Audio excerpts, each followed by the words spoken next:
नमस्कार प्रेक्षकांनो, या मालिकेच्या आजच्या जबरदस्त भागामध्ये आपलं स्वागत आहे. आणि त्यामध्ये आता तिलोत्तमा ही चंद्रकांतरावांना सांगत असते की बघा ना, आपल्या सगळ्यात धाकट्या सुनेने आपल्या घरामध्ये संगीताचा वारसा आणला आहे आणि खरोखर आता आपली सगळीच मुले अगदी व्यवस्थित कामाला लागलीत. चंद्रकांतराव म्हणतात, बरोबर आहे तिलोत्तमा तुझं. आपल्या या बिझनेसमनच्या घरी व्यवसायाला सुद्धा संगीताची जोड लागली हेच म्हणावं लागेल. तिलोत्तमा म्हणते की आपला राजकुमारसुद्धा आता बरा वागायला लागला आहे. मलासुद्धा आत्ता त्याच्याकडे बघून हेच वाटतंय आणि माझ्या सोहमचं सुद्धा अगदी लाईनीला लागलं आहे असे तिलोत्तमा सांगते. ते ऐकून चंद्रकांतराव म्हणतात, हे बघ तिलोत्तमा, तुला काही सुचवायचं आहे का वेगळं?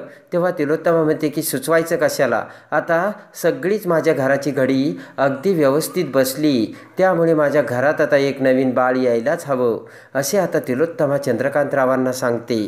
चंद्रकांतराव म्हणतात की हे बघ तिलोत्तमा, तू काही काळजी करू नको, तुझी ही इच्छासुद्धा लवकरच पूर्ण होईल. आता इकडे अमृता ही सारंगच्या बेडरूममध्ये पैसे घेऊन पुन्हा तिच्या बेडरूममध्ये येताच आता राजकुमार समोर येतो. अमृता म्हणते, हे काय, तुम्ही अजून गेले नाहीत का? तेव्हा राजकुमार म्हणतो की सारंगने पैसे नाही घेतले नाही का? तर अमृता म्हणते की नाही ना, नाती आडवी आली तर राजकुमार म्हणतो की व्यवहार आणि नाती वेगळे असतात. अमृता म्हणते की सारंग पैसे घेणारच नव्हता, कारण तो तुमचा सख्खा भाऊ आहे. पण ही गोष्ट जर आईच्या कानावर गेली असती तर त्यांना काय वाटलं असतं? अमृता म्हणते की या अगोदर ज्या काही गोष्टी घडल्यात आणि आत्ता तुम्ही जो विश्वास कमावलाय ना, तो विश्वास एका क्षणात संपला असता. अमृता म्हणते की माझ्या नवऱ्याने उसने घेतलेले पैसे फक्त मी सारंगला देत होते, त्यामध्ये एवढं चुकीचं काय आहे, तुम्हीच मला आता सांगा. अमृता म्हणते, काही जरी झालं तरी संसार आपला आहे. राजकुमार म्हणतो, बरोबर आहे, संसार आपला आहे आणि या आपल्या संसाराला आनंदी करण्यासाठी डिसिजनसुद्धा आपलेच आहेत आणि त्यामुळे जे काही डिसिजन घ्यायचे ते सुद्धा आपणच घेणार आहोत. अमृता. राजकुमार म्हणतो की हे बघ अमृता, मी बाहेरची कामं बघतो आणि तू घर बघते, पण एका वेळेस तुला बाहेरची कामंसुद्धा माझी जमतील, पण मला तुझे घरातली कामं जमणार नाही. राजकुमार म्हणतो की अमृता, तू काही काळजी करू नकोस, सारंगचे पैसे मी नक्की देणार. तर आता हसतच अमृता म्हणते, हे बघा तुमच्याबरोबर बोलायला ना कोणीच जिंकू शकत नाही. अमृता आता खुश होते आणि इकडे आता सारंग हा फोनवर बोलत असतो. सारंग आता फोनवर सांगत असतो की त्या गावाशी तुम्ही संपर्क ठेवा, बाकी पर्यावरणाशी जे काही आहे ते मी बोलून घेतो. तेवढ्यात आता सावली आणि तारा दोघीही आता सारंगकडे येऊ लागतात आणि तेवढ्यात आता सारंग हा सावलीला म्हणतो, काय गं सावली? तेव्हा सावली म्हणते की सारंग सर, तारा मॅडमला तुमच्याशी काहीतरी बोलायचं होतं. सारंग म्हणतो, काय झालं तारा? तारा म्हणते की हे बघ सारंग, लहानपणापासून गाण्याच्या प्रवासात आणि संगीताच्या प्रवासात सावली माझ्यासोबत आहे. तारा म्हणते की आणि आता परवा जो कार्यक्रम होणार आहे ना सारंग, तो माझ्या आयुष्यातील एक महत्त्वाचा टप्पा ठरणार आहे. तेव्हा तारा म्हणते की माझी अशी इच्छा आहे, सावली माझ्यासोबत असावी. सारंग म्हणतो, हे बघ तारा, मी सगळ्या गोष्टी तुझ्या समजू शकतो, पण प्रत्येक गोष्टीची आणि कामाची एक वेळ असते. हे बघ आत्तापर्यंत सावली तुझ्यासोबत होती, मी कधी अडवलं आहे का? पण आता हे सुद्धा काम महत्त्वाचं आहे तारा, तू जरा समजून घे ना. आत्तापर्यंत सावलीने तुझी मदत केली तारा, पण आयुष्यभर तुझी ती साथ नाही देऊ शकत. कधी ना कधी तिला तिच्या कामाकडे बघावं लागेल ना तारा, असं काय करतेस तू? अशा भाषेत आता सारंग ताराला समजावतो. तारा म्हणते, ऐकणार आहे सारंग, परवाचा हा जो कार्यक्रम झाला ना, मी सावलीला त्रास नाही देणार. सारंग म्हणतो, अगं तारा, तेच मी तुला सांगण्याचा प्रयत्न करतो, कारण प्रत्येक गोष्टीला एक वेळ असते ग तारा. सारंग आता समजावत म्हणतो की हे बघ, आता आपली हार्बर प्रॉडक्टची सुद्धा एक नवीन कंपनी आहे ना, आणि त्यासाठी आता गावच्या लोकांशी संपर्क करावा लागेल, रॉ मटेरियल गोळा करावं लागेल आणि आपलासुद्धा प्रॉडक्ट्स नवीनच आहे. त्यासाठी आता त्याला माणसाची साथ नको का, तूच मला सांग बरं. आणि त्या गावातील लोकांना ना माझ्यापेक्षा सावली जास्त समजू शकते आणि त्यांना समजावूनसुद्धा सांगू शकते, म्हणून आता यावेळी सावलीची गरज आहे तारा. आता सारंग म्हणतो की हे बघ, मला ज्या कामाला 8 दिवस लागतात ना, ते काम सावली जर असली तर एका चुटकीसरशी होतं. तर आता तारा म्हणते, हे बघ सारंग, जर सावली माझ्या कार्यक्रमात असली नाही ना, तर माझा कार्यक्रमच होणार नाही. ते ऐकताच आता मोठे डोळे करून सावली ताराकडे बघते, तर सारंगही अवाक होतो. सारंग म्हणतो, का बरं असं तारा? तारा म्हणते की म्हणजे काही ना काही विघ्न येणारच आहे रे सारंग. जेव्हा जेव्हा सावली नव्हती तेव्हा तेव्हा काही ना काही प्रॉब्लेम आलेलेच आहे रे सारंग. आता तारा म्हणते, फक्त त्या दिवशी सावली माझ्यासोबत असू दे सारंग, दुसऱ्या दिवशी सावली तुला जॉईंट होईल. आता सारंग विचार करत म्हणतो की 2 दिवस पुरतील ना तुम्हाला? तारा म्हणते हो हो खूप झाली. पण सारंग म्हणतो एक गोष्ट लक्षात ठेवा, कार्यक्रम झाला की दुसऱ्या दिवशी लगेच निघायचं. आता ते ऐकून तारा खुश होते आणि म्हणते थँक्यू सारंग, आणि तारा निघून जाते. पण त्याच वेळेस आता भिंतीच्या आड बाजूला ऐश्वर्या ते सगळं ऐकत असते आणि ऐश्वर्या जाणाऱ्या ताराकडे बघते. ताराकडे बघत आता ऐश्वर्या म्हणते की या सावलीला ना तारा एवढं काय महत्त्व देते आणि या सावली वाचून या ताराचं एवढं काय अडतंय. ती ना तारा आता सारंगसोबत मोठे गोडवे गाऊ राहिली. नक्कीच यामागे काहीतरी मोठं गुपित असेल असा विचार आता ऐश्वर्या करते. दोघेही चंद्रकांत आणि तिलोत्तमा आता बेडरूममध्ये बसलेले असतात. चंद्रकांत त्याचा मोबाईल बघतो आणि म्हणतो तिलोत्तमा अगं बघितलं का, सगळ्यात मोठी संगीतकार भैरवी वजे ही तिच्या संगीताचा वारसा आता तिच्या मुलीला तारा वजेला सुपूर्त करणार आहे म्हणे. हसत चंद्रकांतराव म्हणतात की मोठा कार्यक्रम आहे. आता तेवढ्यात ऐश्वर्या ही तिलोत्तमाच्या बेडरूममध्ये येते आणि म्हणते मॉम, मला माहिती आहे तुम्हाला माझ्याविषयी काहीच वाटत नाही. तिलोत्तमा म्हणते की असं काय म्हणतेस? अगं ऐश्वर्या वाटतं ना, मला ना तुझ्याकडे बघून मलाच माझा पश्चाताप झाल्यासारखा वाटतोय. तिलोत्तमा म्हणते की अगं तुझ्यावर विश्वास ठेवायला नको होता, तू ना माझा विश्वासघातच केला. तिलोत्तमा म्हणते की बरोबर आहे ना. तर ऐश्वर्या म्हणते की हे बघा मॉम, आत्ता तुम्हाला जे माझ्याविषयी वाटतं ना, आणि मी आता तुमच्या मनात ज्या जागेवर आहे ना, कदाचित सावलीविषयी सुद्धा तुम्हाला नंतर तेच वाटेल. तिलोत्तमा म्हणते की म्हणजे तुला काय म्हणायचं?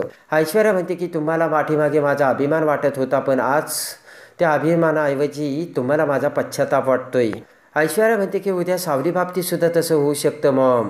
तिलोत्तमा म्हणते की मला माहिती नाही, पण आता ना कोणावर विश्वास ठेवणं ना मला अवघडच झालं आहे. ऐश्वर्या म्हणते की एवढं इकडं कंपनीमध्ये महत्त्वाचं काम असताना सावली ताराला तिच्या कॉन्सर्टमध्ये मदत करायला जाते. तिलोत्तमा म्हणते हो, त्यामध्ये तुला काय प्रॉब्लेम आहे ऐश्वर्या? ऐश्वर्या म्हणते की यामध्ये माझा काही संबंध नाही, पण मी कंपनीच्या बाबतीत हा विचार करत होते. तिलोत्तमा म्हणते की हे बघ ऐश्वर्या, तुला काय म्हणायचं ते तू स्पष्ट बोल. ऐश्वर्या म्हणते की सारंग म्हणतो की त्याला कोकणात जाण्यासाठी जे काम करायला 8 दिवस लागणार आहे, सावली जर त्याच्यासोबत असेल तर त्याच्या बरोबर असताना त्याचे काम 2च दिवसात होईल असे तो म्हणतोय. हेच तो सावलीला म्हणाला, पण तरीसुद्धा सावलीने त्याला जायला नकार दिला असे ऐश्वर्या सांगते. चंद्रकांत म्हणतो की शेवटी सारंग काय म्हणाला ते महत्त्वाचं.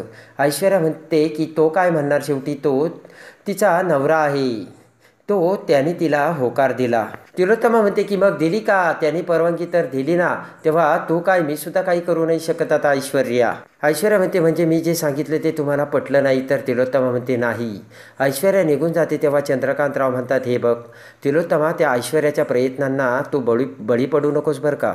आता बबलू आणि नील बोलत असताना सावली तिथे येते आणि सावली आता बबलूला म्हणते की हे बघा बबलू दादा, मला वाटतंय की तुम्ही सरांसोबत कोकणात जा.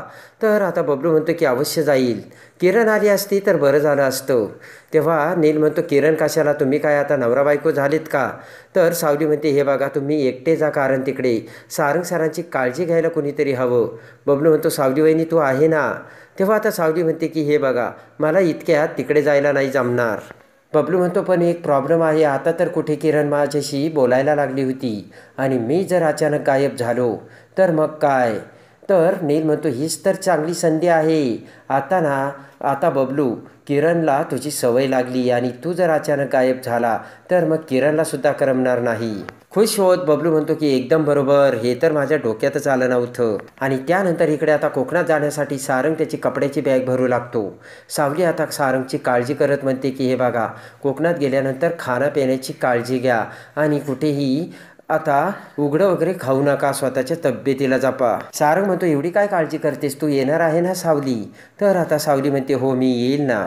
आता सारंग सावलीच्या खांद्यावर हात ठेवतो आणि म्हणतो की तुझ्या हातच्या जेवणाची मला आठवण येईल ग सावली. सावली लाजून चूर होते आणि म्हणते की मला सुद्धा तुमच्याशिवाय नाही करमणार.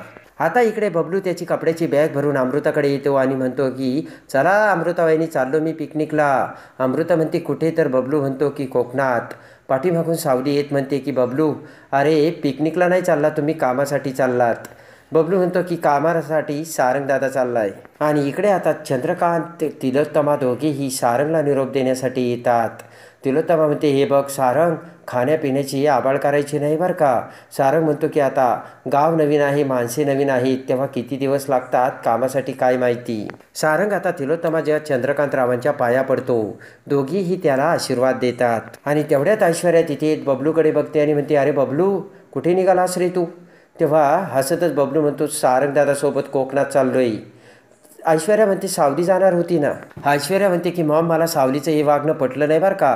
कंपनीच्या पॉईंट ऑफ व्ह्यूमुळे मी हे बोलते. ऐश्वर्या म्हणते की तिने स्वतःहून कंपनीची जबाबदारी स्वीकारली असताना मग कंपनीचं काम सोडून तिने बाहेरची जबाबदारी का घेतली असेल मॉम. आणि कॉन्सर्टमध्ये ती ताराला कशासाठी हेल्प करते. सारंग म्हणतो, हे बघ ऐश्वर्या, तू सावलीला तिची जबाबदारी स्वीकारायला जाऊ नकोस, कारण सावलीला तिची जबाबदारीची चांगलीच जाणीव आहे.